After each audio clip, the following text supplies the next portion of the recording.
ओडिशा तकरी आपनकु स्वागत। चलंतु जानिबा देश विदेशर बड़ खबर गुड़िक। ता पूर्वरु आपनमानंकु गोटे छोटिया अनुरोध, वीडियोटी को संपूर्ण देखंतु। वीडियो भल लागिले वीडियो को गोटे लाइक एवं चैनल को सब्सक्राइब करंतु। नंबर 1, बिजुली घड़घड़ी सह कुआपतर वर्षा।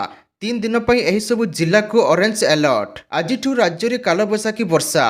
गत किछि दिन हेब राज्य में असंभाल ताती जारी रही बेले आश्वस्ति आनी वर्षा। आज ग्रीष्म प्रवाहर चेतावनी नथिबा बेले 22 तारिख जाए ओडिशा रे प्रबल वर्षा हेबार संभावना रही। बिजुली घड़घड़ी सांग को कुआपतर वर्षा और पवनर बेग घंटा प्रति 40 ରୁ 50 किमी रहिबो। अन्यपटे 21 तारिख में वर्षा सह पवनर बेग बढ़िबो। बिजुली घड़घड़ी सह वर्षा कुआपथर सह पवनर बेग घंटा प्रति 50 ରୁ 60 किमी रहिबो। एथिपाई मयूरभंज, केन्दुझर, सुंदरगढ़, झारसुगुड़ा, संबलपुर, अनुगुल और ढेंकानाल जिला को ऑरेंज अलर्ट जारी करा जायछि। सेहिपरि बालेश्वर, भद्रक, जाजपुर, केन्द्रापड़ा, कटक, जगतसिंहपुर, बरगढ़ और देवगढ़ जिला को येलो चेतावनी जारी करिछि आंचलिक पाणीपाग विभाग। नंबर 2, सुभद्रा को नहीं आसिला खुशी खबर। महिला माननकु मिलिबो 15,000 टंका। तृतीय किस्ती पाइबे हिताधिकारी। 2टी किस्ती न मिलिथिले एकाथरके सरकार देबे 3टी किस्तीर टंका। चलित मास 8 तारिख में 1 कोटी ऊर्ध्व महिला को द्वितीय किस्ती सुभद्रा टंका मिल सारी।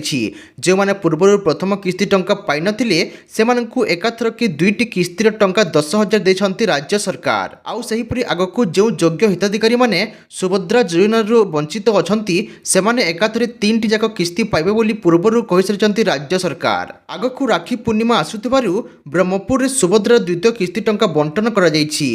मुख्यमंत्री और 2 उपमुख्यमंत्री उपस्थिति में हिताधिकारी खाता को जाइछि सुभद्रा टंका। किंतु तृतीय किस्ती जोठे दिज्व ए जाए यह स्पष्ट कराई ना। हेले सरकार पक्षर स्पष्ट कर जो मैंने 2टी जाक किस्ती पाई नाहांती सेमानंकु एकाथरके 15,000 टंका 3टी किस्ती जाक टंका दिज्व। सेपटे मार्च 31 रे सुभद्रा आवेदन प्रक्रिया को बंद करी सर्भे करिवे सरकार। फील्ड भेरिफिकेशन पर जहाँ रही रक्षा बंधन रे एका संगे 3टी किस्ती मिलिबो। जो माने योग्य हिताधिकारी सेमाने एकाथरके सुभद्रार 3टी किस्ती टंका पाइबे। मात्र 9 मास रे एही योजना रे जोड़ी होइचंती 1 कोटी ऊर्ध्व महिला। यह बीजेपी सरकार पर बड़ उपलब्धि बोली कह जाउछि। नंबर 3, मैट्रिक परीक्षार्थी को मिलिबो ग्रेस मार्क। बोर्ड कर्तृपक्षों सूचना। चलित वर्ष मैट्रिक परीक्षार्थी को मिलिबो ग्रेस मार्क। 10ମ बोर्ड विज्ञान परीक्षा सब्जेक्टिव परीक्षा रे 4 मार्क का प्रश्न नथिबा नै परीक्षार्थी को मिलिबो ग्रेस मार्क। तेबे केते मार्क मिलिबो से नै बोर्ड पक्षरु कमिटी खूब शीघ्र निष्पत्ति नेबे। मूल्यांकन समय रे एही मार्क सही विषय रे मूल मार्क सहित जोड़ा हेबो बोली बोर्ड कर्तृपक्ष सूचना दैछंती। सूचनायोग्य विज्ञान सी सेट प्रश्न पत्र रे 4 मार्क कम रहितिला, जहाको नै परीक्षार्थी माने चिंतारी थिले। सही समय रे एही खबर प्रसारित हेबा परे बोर्ड सभापति त्रुटि को स्वीकार करबा सह जेपरि परीक्षार्थी क्षति न हेबो विचार करबो बोली से पिलांको आश्वस्ति प्रदान करथिले।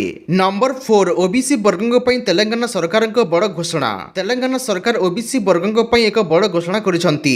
मुख्यमंत्री रेवंत रेड्डी कहिसंती जे राज्य रे शिक्षा, चाकरी, नियुक्ति एवं राजनीतिक प्रतिनिधित्व पर ओबीसी 42% संरक्षण दियाजिबो। ओबीसी पई थिबा 23% संरक्षण को बढ़ाई 42% करबा पई एक बिल राज्य विधानसभा रे सोमवार पारित होईछि। नंबर 5, खालिस्तानी उग्रपंथी विरुद्ध कार्यानुष्ठान अमेरिका को कहला भारत। अमेरिका माटी रे खालिस्तानी उग्रपंथी माने भारत विरोधी कार्य संपृक्त थिबा नै प्रतिरक्षा मंत्री राजनाथ सिंह अमेरिका गोइंदा मुख्य तुलसी गाबार्ड को जणाइछंती।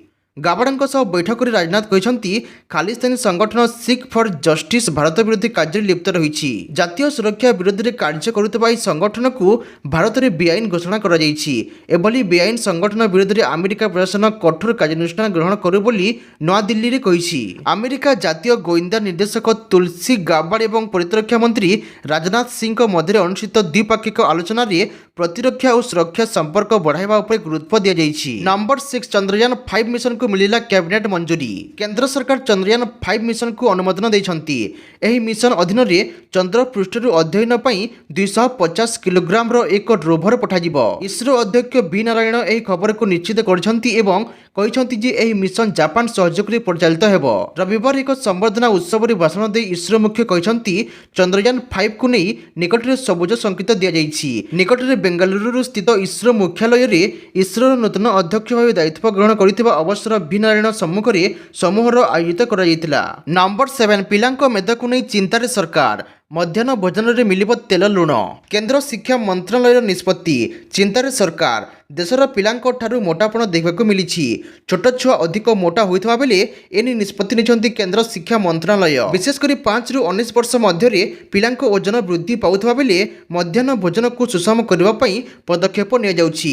ଏଣିକି ମଧ୍ୟାହ୍ନ ଭୋଜନରେ କମ୍ ତେଲ ବ୍ୟବହାର ହେବ। ତେବେ ପୂର୍ବରୁ ମଧ୍ୟାହ୍ନ ଭୋଜନ ସମୟରେ ଯେତିକି ତେଲ ବ୍ୟବହାର ହେଉଥିଲା ବର୍ତ୍ତମାନ ତାର 10% ହ୍ରାସ କରାଯିବ। ଫର୍ଟିଫାଏଡ୍ ଭିଟାମିନ୍ ଏ ଏବଂ ଡି ଯୁକ୍ତ ଖାଇବା ତେଲ ବ୍ୟବହାର ହେବ। ଡବଲ ଫର୍ଟିଫାଏଡ୍ ଲୁଣ ବ୍ୟବହାର ହେବ।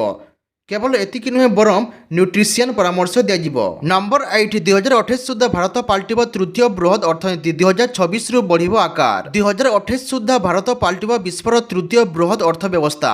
ଏନି ମୋର୍ଗାନ୍ ଷ୍ଟାନ୍ଲି ଫାର୍ମ ରିପୋର୍ଟରେ ପୂର୍ବାନୁମାନ କରାଯାଇଛି। ଏହି ସମୟରେ ଭାରତ ବିଶ୍ୱର ଅନ୍ୟତମ ଅଗ୍ରଣୀ ଉପଭୋକ୍ତା ବଜାର ପାଲଟିବ। ମାଇକ୍ରୋ ଅର୍ଥନୈତିକ ସ୍ଥିରତା ଦ୍ୱାରା ସାମର୍ଥିକ ନୀତି ଓ ଉନ୍ନତ ଭିତ୍ତିଭୂମି ଯୋଗୁଁ ଏହା ସମ୍ଭବ ହେବ।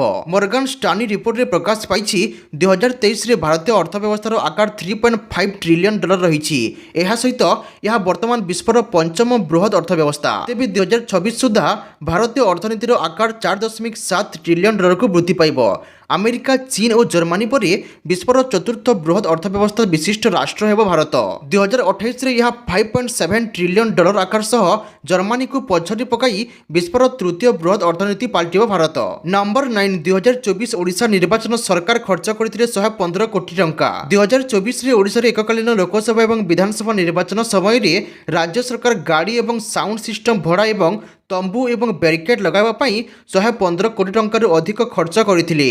ମୁଖ୍ୟମନ୍ତ୍ରୀ ମୋହନ ଚରଣ ମାଝୀ ସୋମବାର ବିଧାନସଭାରେ ଆଠଗଡ଼ ବିଧାୟକ ରଣେନ୍ଦ୍ର ପ୍ରତାପ ସ୍ୱାଇଁଙ୍କ ଏକ ପ୍ରଶ୍ନର ଉତ୍ତର ଦେଇ ଏହା ପ୍ରକାଶ କରିଛନ୍ତି। ଗତବର୍ଷ ଓଡ଼ିଶାରେ ଯୁଗ୍ମ ନିର୍ବାଚନ ସମୟରେ ରାଜ୍ୟ ସରକାର ଗାଡ଼ି ଏବଂ ସାଉଣ୍ଡ ସିଷ୍ଟମ ଭଡ଼ା ଓ ତମ୍ବୁ ଏବଂ ବ୍ୟାରିକେଡ୍ ଲଗାଇବା ପାଇଁ ମୋଟ $115.95 କୋଟି ଟଙ୍କା ଖର୍ଚ୍ଚ କରିଥିଲେ। ମୁଖ୍ୟମନ୍ତ୍ରୀ କହିଛନ୍ତି ଯେ ଗତବର୍ଷ ନିର୍ବାଚନ ସମୟରେ ସରକାର ଗାଡ଼ି ଭଡ଼ା ପାଇଁ $80.93 କୋଟି ଟଙ୍କା ଖର୍ଚ୍ଚ କରିଥିଲେ। 2024 ମସିହାରେ ରାଜ୍ୟ ନିର୍ବାଚନ ସମୟରେ ସାଉଣ୍ଡ ସିଷ୍ଟମ ତମ୍ବୁ ଏବଂ ବ୍ୟାରିକେଡ୍ ପାଇଁ $35 କୋଟି ଟଙ୍କା ଖର୍ଚ୍ଚ ହୋଇଥିଲା।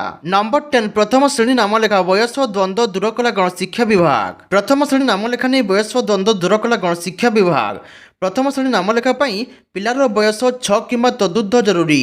2025-26 ଶିକ୍ଷାବର୍ଷରୁ ନିୟମ କାର୍ଯ୍ୟକାରୀ ନେଇ ନିର୍ଦ୍ଦେଶ ଦିଆଯାଇଛି। ଜାତୀୟ ଶିକ୍ଷାନୀତି 2020 ଆଧାରରେ ନିୟମ ଲାଗୁ ନିଷ୍ପତ୍ତି ହୋଇଛି। 6 ବର୍ଷ ବୟସ ଗଣନା ନେଇ ମଧ୍ୟ ବିଭାଗ ପକ୍ଷରୁ ସ୍ପଷ୍ଟୀକରଣ କରାଯାଇଛି। ମାର୍ଚ୍ଚ 31 ପରିବର୍ତ୍ତେ ସେପ୍ଟେମ୍ବର 1 ତାରିଖରୁ ବୟସ ସୀମା ଧରାଯିବ। ସେପ୍ଟେମ୍ବର 1 ସୁଦ୍ଧା ବୟସ 6 କିମ୍ବା ତଦୁର୍ଦ୍ଧ୍ୱ ହେଲେ ପ୍ରଥମ ଶ୍ରେଣୀରେ ନାମ ଲେଖାଇ ପାରିବେ ପିଲା।